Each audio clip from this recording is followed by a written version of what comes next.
Capítulo 1. Panfleto desde el país de los perplejos. Razones para no entender nada o para entenderlo todo. No hay verdades únicas ni luchas finales, pero aún es posible orientarnos mediante las verdades posibles contra las no verdades evidentes y luchar contra ellas. Se puede ver parte de la verdad y no reconocerla, pero es imposible contemplar el mal y no reconocerlo. El bien no existe, pero el mal me parece o me temo que sí. Manuel Vázquez Montalbán, Panfleto desde el planeta de los simios. El mundo griego clásico, donde siempre miramos cuando pensamos en política o en democracia, vivía como una amenaza la fragmentación de la ciudad. Dividirse podía llevar a su derrota y a su desaparición como aventura compartida. La garantía de la unión era construir los lazos comunes entre todos. Pero hacer participar a los pobres de la suerte de la ciudad nunca gustó a los ricos. La historia de la Grecia clásica es la tensión entre los trabajadores pobres que iban al teatro a escuchar a Sófocles y los ricos que iban al teatro a escuchar a Sófocles. A veces los intelectuales tienen esa rara capacidad de hablar a su época en vez de hablar a su grupúsculo de seguidores. Pobres y ricos en los mismos lugares. Una lucha por ocupar la ciudad. Los ricos siempre intentaban darles el mínimo posible de ciudadanía a los pobres, lo justo para que estuvieran contentos. Y los pobres siempre intentaban lograr algo más en la escala de la ciudadanía, por lo general en términos materiales. Lo material de hacerle caso a la historia era, cuando les afectaba, lo que más enfadaba a los ricos. Tener era una virtud, dejar de tener un vicio.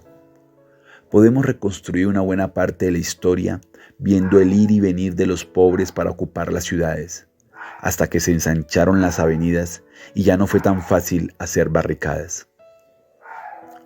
Los esclavos, las mujeres, los extranjeros, los jóvenes siempre estuvieron fuera de esa discusión.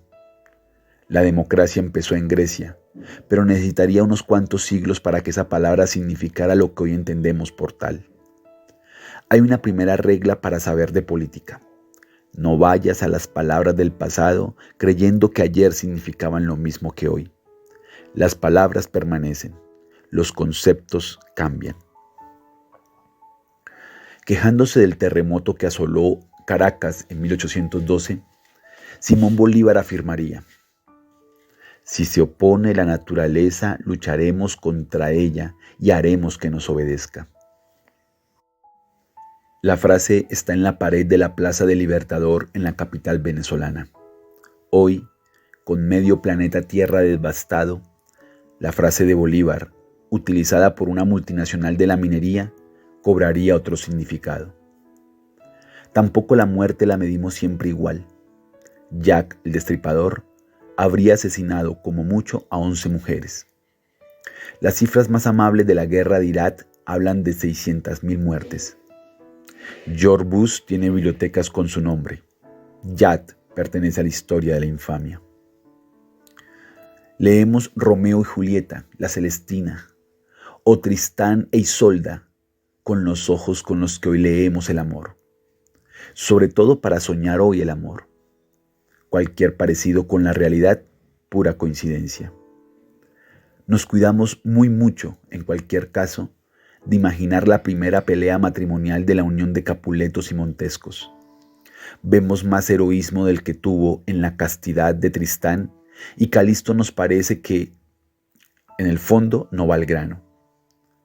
Leemos los datos y las palabras del pasado con muchas trampas. Población, estadísticas, Estado, democracia, pueblo, libertad, familia, derechos. De ahí la pretensión exagerada de hacer de la historia o de la política una ciencia.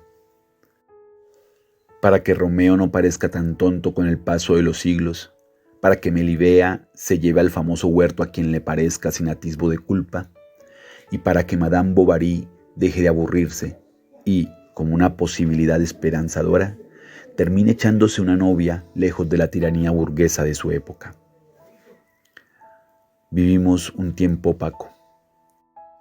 El pueblo apenas es hoy una definición administrativa que decide muy poco.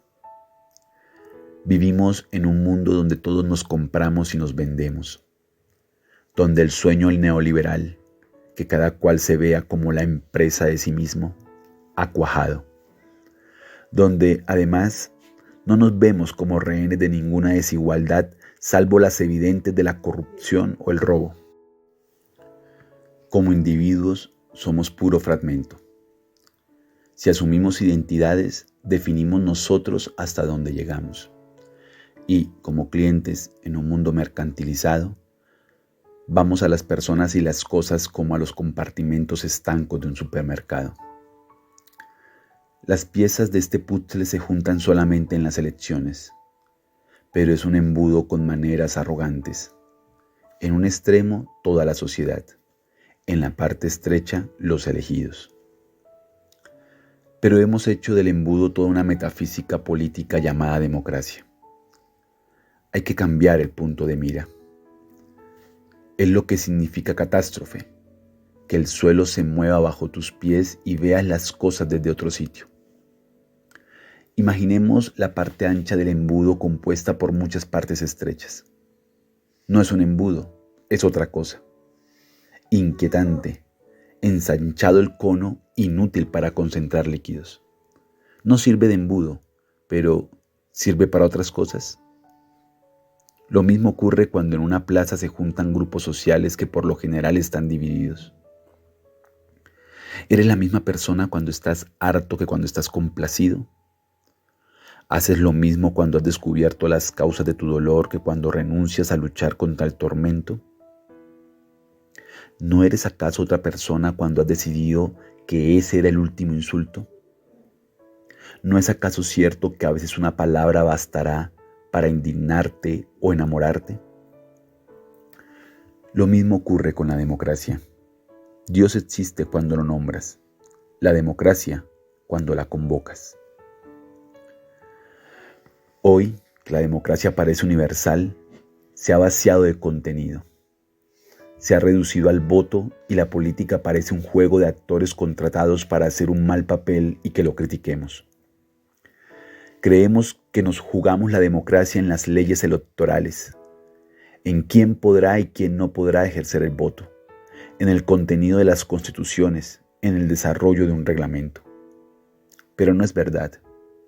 De nada valen la mejor ley electoral, la mejor constitución, la inclusión política absoluta de todos los seres humanos que viven en un territorio, si no hay una voluntad de repartir de manera igualitaria los derechos y las obligaciones de la vida compartida.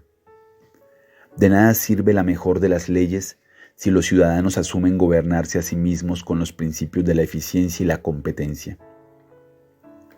Confundimos la democracia con el espectáculo de la democracia. Lo real, de hecho, es el espectáculo. Por eso, quien no está en el programa no existe. Para existir en la democracia necesitas representar un papel y decir alguna frase, y que te saquen por televisión. Es lo único que cuenta. Si no fuera así, si realmente las elecciones fueran la fiesta de la democracia, si realmente expresaran la voluntad del pueblo soberano, quemaríamos en la hoguera a quien incumpliera los programas electorales o guillotinaríamos a quien hiciera lo contrario de lo prometido mientras se representaba la función electoral. Especialmente a los actores principales. Somos, al tiempo, los espectadores que dan sentido a la función y los maltratados mecenas de un guión que nos reserva el lugar de comparsas. Luis Napoleón Bonaparte se lo dijo en 1848 a los demás dirigentes europeos. No tengáis miedo al sufragio universal. Bien manipulados, los pobres nos votarán a nosotros y además estarán más satisfechos. Y si alguno no lo entiende, lo fusilamos. Completó la idea Louise Michel, una de las heroínas de la Comuna de París de 1871. Un árbol que mata a los que duermen bajo su nombre. Así es el sufragio universal. Lo resumiríamos más tarde de una manera más cínica. Vota y no te metas en política. La democracia como una mercancía barata, vendida en el todo a 100 de la política, suministrada por dependientes que miran su propia televisión y hablan su propio idioma, comprada por alienados ciudadanos que saben que están adquiriendo cosas que se rompen con nada.